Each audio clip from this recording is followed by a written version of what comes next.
دیکھیں جی rightly so بالکل ٹھیک کام ہوا ہے، اور اس میں جو میں بار بار آپ لوگوں کو تبسط سے بتا رہا تھا کہ تباہی اور ورولہ کی جہاں پوزیشن پہ پی ٹی آئی لے جا رہی ہے، اور یہ 14 کا جو نافرمانی کا جو پلان تھا وہ ان کے حساب سے 14 کے بعد ہونا تھا، وہ بھی مس فائر ہو گیا، غبارے سے ہوا نکل گئی. اور اب جب یہ چارج شیٹ ہوئی ہے تو اگر چیف جسٹس اگر اسٹیبلشمنٹ کے آرمی کے جنرل عاصم منیر صاحب ہیں ہمارے سپہ سالار، تو وہ انہوں نے ایک پاکستان میں ایک نیا نارم پیدا کر کے دیا ہے 75 سال کی ہسٹری کے بعد کہ طاقتور کا احتساب ویسے ہی ہو رہا ہے جیسے ایک عام آدمی کا ہو رہا ہے، بالا تر نہیں، کوئی قانون اور پاکستان سے اوپر نہیں ہے. تو اب آپ بھی سمجھتے جو میں کہہ رہا تھا، جس کا میں 2.5 سال سے ذکر کر رہا تھا کہ عمران خان صاحب بھی اس لپیٹے میں اب آ جائیں گے، اور ان کے ہواری بھی، اور یہی پلان کا حصہ تھا پی ٹی آئی کی جو بی بی اور ان کے لوگ کر رہے تھے. تو اس چیز سے میں روک رہا تھا. اور 9 مئی کے واقعات کے اندر جب ٹرائل فیض حمید صاحب کو چارج شیٹ کیا گیا ہے تو آپ بھی سمجھتے کہ اسی کے اندر عمران خان صاحب کو کیسے بری ذمہ قرار دے دیا جائے گا، جب فیض حمید نے ان کے شواہد بھی دے دیے، ان کے اوپر شہادتیں بھی دے دی ہے، ان کے اوپر گواہی بھی دے دی ہے اور ثبوت بھی دے دیے. تو یہ تو پری پلان گیم تھی. 9 مئی کا واقعہ جو ہو رہا تھا، کیونکہ کنونشنل عدالتیں نہیں ہیں اور بہت سی عدالتوں میں انصاف ہوتا ہے، اور ہم نے پیسے دیکھا ہے ان کے سیٹ اپ کے اندر، اور بالکل بالکل زبردست قسم کا احتساب ہوتا ہے، صحیح کو صحیح اور غلط کو غلط کیا جاتا ہے. تو ایک بہت زبردست پاکستان کے لیے یہ امپورٹنٹ چیز ہے، جس سے یہ غریب اور امیر کا جو فرق ہے، مائٹ کا جو کانسیپٹ تھا کہ پاورفل آدمی جو اس کا کوئی کچھ نہیں کر سکتا، کچھ بھی کر جائے، تو یہ یہاں سے ایک فاؤنڈیشن ڈالی، اور اس سے پاکستان استحکام بھی ہوگا، ترقی بھی کرے گا، کامیابی کرے گا. لیکن عمران خان صاحب کے لیے اب آزمائش اور امتحان اور تکالیف اور مسئلے مسائل کی گھڑیاں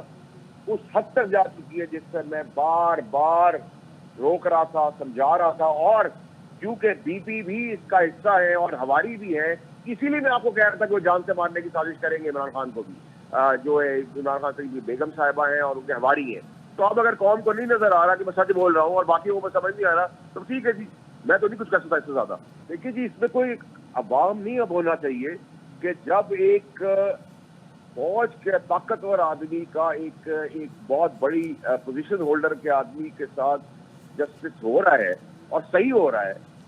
تو آپ سمجھتے ہیں کہ باقیوں کو چھوڑ دیا جائے گا جو اس میں ملوث ہے. اور خاص طور پہ جب فیض حمید شہادتیں دے رہا ہے، شواہد دے رہا ہے، ثبوت دے رہا ہے پی ٹی آئی، بانی پی ٹی آئی اور ان کے ہواریوں کا، تو ایسا ہو سکتا ہے کہ ایک کا ٹرائل ہوگا، دوسرے کا ٹرائل نہیں ہوگا، اور دوسرے کا کنونشنل کورٹ میں ہوگا اور کسی کا آرمی کورٹ میں ہوگا. جب آرمی کا بندہ ملوث ہے، اس کی شہادتوں میں آرمی ہی کو کرنا پڑے گا. اور میں بار بار آپ لوگوں کو یہ کہہ رہا تھا 2.5 سال سے، آپ کے توسط سے کہہ رہا تھا کہ یہ تماشا اس جگہ پہ لے جائے گا. اور میں جو کہہ رہا ہوں بی بی مارے گی، خان کو خدا نہ خواستہ اس کی لاش پہ سیاست ہوگی، کیونکہ جب خان پکڑا جائے گا تو خان بھی بتائے گا نا کس نے کیا ہے یہ سب کچھ. تو اس میں بیگم صاحبہ بھی، اس کے ہواری بھی ہیں جو روح پوش ہیں آج، مراد سعید اور حماد حسن جیسے بھگوڑے، وہ کس لیے بھاگے ہوئے؟ کچھ ملک سے بہت دور بھاگے ہوئے ہیں، ملک سے بھی باہر نکل گئے. اور گوگی گینگ کیوں نکل گئی ٹائملی؟ یہ سب چیزوں کا تو اب احتساب بھی ہوگا، حساب بھی ہوگا، اور شکنجے میں سب آئیں گے. اور یہی وہ چیز تھی جو مار دھاڑ کی سیاست، قتل و غارت کی پی ٹی آئی کر رہی تھی. وہ پہلے اپنے آپ کو جسٹیفائی کرنے کے لیے کر رہی تھی، پھر اب اس کے بعد یہ جسٹیفیکیشن تھی کہ فیض حمید کو بچا لے، کیونکہ فیض حمید ان کی دبتی رگ ہے، ان کا طوطا ہے، ان کی جان اٹکی ہوئی اس میں. تو اب تو بہت بڑے پیمانے پہ یہ پیراڈائم شفٹ ہو گیا ہے، اور اس سے پاکستان کو فائدہ ہوگا، تاکہ آج کے بعد سب عبرت لیں کہ کوئی طاقتور سیاستدان، کوئی فوجی، کوئی جج، کوئی عام پاکستانی پاکستان کے ساتھ یہ گیم نہیں کر سکتا، پاکستان کے ساتھ غداری نہیں کر سکتا، پاکستان میں عدم احترام نہیں لا سکتا، دہشت گردی کو فروغ نہیں کر سکتا اپنے لیے. یہ اکراس دا بورڈ سب کے لیے ایک ایسا ہمیشہ کے لیے عبرتناک وہ بن جائے گا مثال. اس کے بعد لوگ کانپیں گے، کیونکہ ابھی بھی بہت سارے لوگ اس طریقے سے باریکی سے فوج کو ملائن کرتے ہیں، بلیم کرتے ہیں، ان کے ساتھ گیم کھیلتے ہیں اور پاکستان کی جڑیں کمزور کرتے ہیں، وہ ابھی بھی ہو رہا ہے. ان کو بھی آج ایک میسج کرنے ہو گیا کہ اپنے آپ کو انسان بناؤ، سمیت میرے اور آپ کے. بار بار میں سمجھا رہا ہوں کہ سب کو بات چیت سے نکالنا ہوگا رستہ، اور رستے کی جب میں بات کرتا ہوں تو اس میں گناہ جنہوں نے کیے ان کی معافی کی بات نہیں کرتا. میں یہ کہتا ہوں اس کے باوجود بھی انریسٹ جو ہے پاکستان میں ختم ہونا ضرور ہوگا. جو ٹیررزم ہے پولیٹیکل پارٹیز کے اندر انکلوڈنگ تحریک انصاف،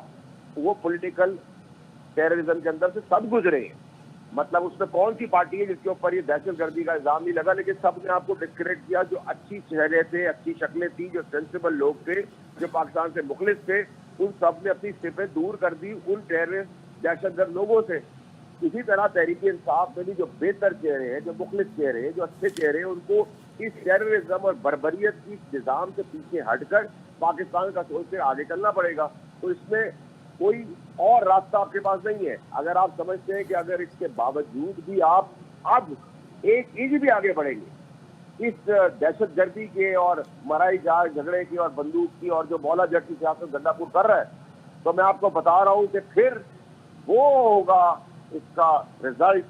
کہ دنیا کان پکڑ کے عبرت کرے گی. This is not acceptable at any cost. اب اس کی ایکسیپٹیبلٹی گنجائش نہیں ہے. یہی میں سب کے پاس جا رہا ہوں اور سب مخلص ہے پاکستان کا جن کے پاس میں گیا ہوں اور جن کے پاس میں آگے جاؤں گا، ان کو سمجھ بھی آ رہی ہے، اور وہ مجھ سے زیادہ بڑے لیڈر، زیادہ سیاسی سوچ رکھنے والے لوگ